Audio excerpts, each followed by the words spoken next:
anything you put a lot of effort into, anything you sweat over to make it happen, the question is, why are you working so hard?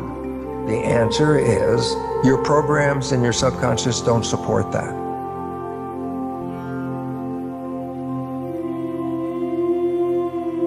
When you're thinking, that's conscious mind, creative. I'm thinking. If your conscious mind is driving the vehicle, let's say you're controlling your nervous system, controlling your behavior, you got the hands on the wheel, you're driving the car with your wishes and desires. I want to go here, I'm going to go do that. And I say, great, wishes and desires. Let's say you're walking down the street, and then all of a sudden you have a thought.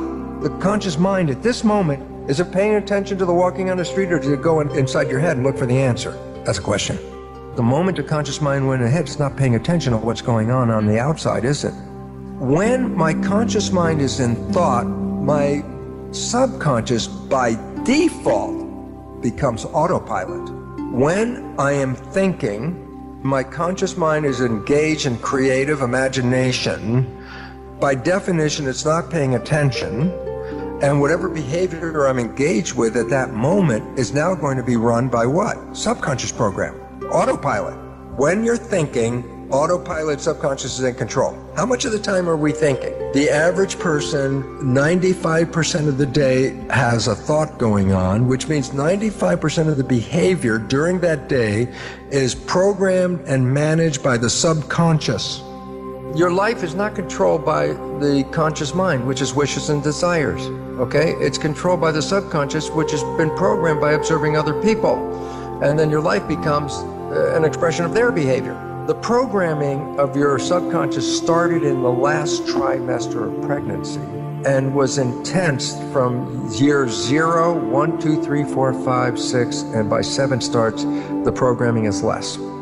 So the first 7 years are programming, okay? And you say, but how do I know what the programs are? 95% of your life comes from the subconscious. Point? Your life is a printout of your subconscious programming. So you don't need to go back in your life to find out who did what, who to create the life that you have. All you have to do is look at the life you have, because it is an expression of your programs. The things that you like, that come into your life easily, are there because you have programs to encourage and support that. Anything you work hard at, anything you put a lot of effort into, anything you sweat over to make it happen, the question is, why are you working so hard? The answer is, your programs and your subconscious don't support that. What if, and this is not a what, it's a can do. What happens if I change or rewrite my subconscious? What if you took all the negative behaviors that are interfering with your life and rewrote them with very positive behaviors, with wishes and desires that are the same as the conscious mind, so that either the conscious mind or the subconscious mind are both operating from wishes and desires? Whether you're paying attention or not paying attention, you're still playing wishes and desires. And so in other words, you can have a honeymoon life the rest of your life every day. The only reason you lost the honeymoon is because you went back and got caught up in playing the old tapes and sacrificing and sabotaging yourself without even you seeing it, and the honeymoon ends. If you had rewritten the subconscious program so that they conform and aligned with your wishes and desires, then it wouldn't make any difference if you're thinking or not thinking.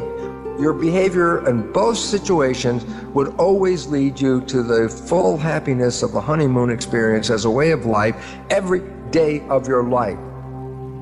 We look at our lives. We have wishes and desires, conscious mind.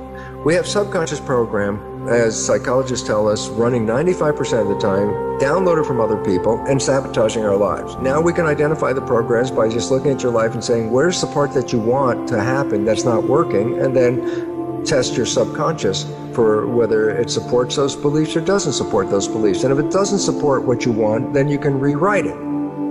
Conscious mind, being creative, can learn in a creative fashion. Conscious mind can read a self-help book, and after one reading go, oh yeah, I've been educated, I know how I should do it this way, and my life could be really good if I understood this. And then you say, well, I just read the book and I understand how it all works, and yet my life is still exactly the same. You can go to the lecture, you can read the book, you can watch the video, you can even just go, aha, and the conscious mind, being creative, can learn just from simply that. Read the book, it learned. I go, what about subconscious? I go, it's a habit mind.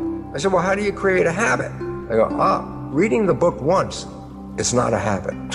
So what's the point? The self-help book you read was picked up information-wise, educated, and enhanced your conscious awareness, and yet didn't touch any of your subconscious programs. You have the same behavior you had before you read the book, after you read the book, okay? Why? Conscious mind learns by reading the book. Subconscious habit, you don't learn from that one reading of the book. Here's the 3 things to rewrite your subconscious. Number 1, how did it learn in the first 7 years, the programmable period? I say, the brain was in a low vibrational frequency called theta, which is hypnosis. So I say, so if I use hypnosis, I can download a program. I can say, yes, you can. That's how you can do it. The vibration of theta is a low vibration. It's below consciousness, which is alpha. And a higher vibration in alpha is beta, which is like schoolroom studying, work mind, work consciousness. The next one down is more calm, is alpha. When you go down below alpha, theta, which is the hypnosis or imagination phase as well, because children in that theta period, first 7 years, mix the real world and the imaginary world seamlessly, and that's because theta is imagination and reality mixed.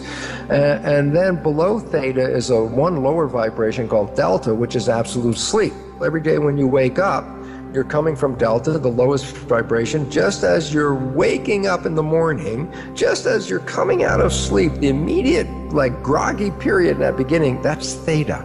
That's where imagination and hypnosis and reality start to mix together. Every day, when you're going to bed, or when you're waking up, you go through a zone of theta. Naturally, from sleep vibration delta, the lowest, to waking up, you have to go through theta. Theta is imagination. So guess what? If you put earphones on and play a program as you're going to bed, just as your conscious mind lets go and is not paying attention to the program at this point, you're really going off into sleep, theta is engaged. And what's theta doing? Taking the program and downloading it into the subconscious mind, because that's what theta does, hypnosis, bypassing the conscious mind, which just went to sleep. So every night, putting on earphones and playing a program of a behavior that you want to create in your life, repetition of that every night will then manifest that experience. Number 2, what about programming after age 7? I go, well, then the conscious mind's working. So how do I put a new program in? I say, you practiced. You repeated something over and over and over again, making a habit out of it. So repetition. I say, you find that your behaviors are not supporting you, then guess what? Generate a behavior that represents supporting you and repeat it just like a player on a sporting team. Go out and do the practice. Just repeat it and repeat it and repeat it. Even if it's not real at the time, it will become real as it becomes downloaded as a program. Your subconscious will take that program and then use it to manifest life from it. Those are the 2 fundamental ways. Now, let me just add the last one, and this is really important because you can find it on my website. There's a whole listing of belief change modifications, and these belief change modalities all involve something called super learning. And what's relevant about them is these are practices where you can rewrite a subconscious belief in about somewhere between 5 and 10 minutes. A belief you may have had 40 years affect your life. Using some of these technologies, you can rewrite that belief, make a positive belief out of it in anywhere between 5 and 10 minutes. Yes, we've been programmed. The vast majority of the programs are negative and disempowering. So yes, the vast majority of people on this planet are having that negative experience as well. So the next most important thing now is to recognize, well, if I'm not getting what I want, is it because the universe is not giving it to me? And the answer is almost inevitably no. It's because your own program that's invisible, operating 95% of the day, is keeping it away from you.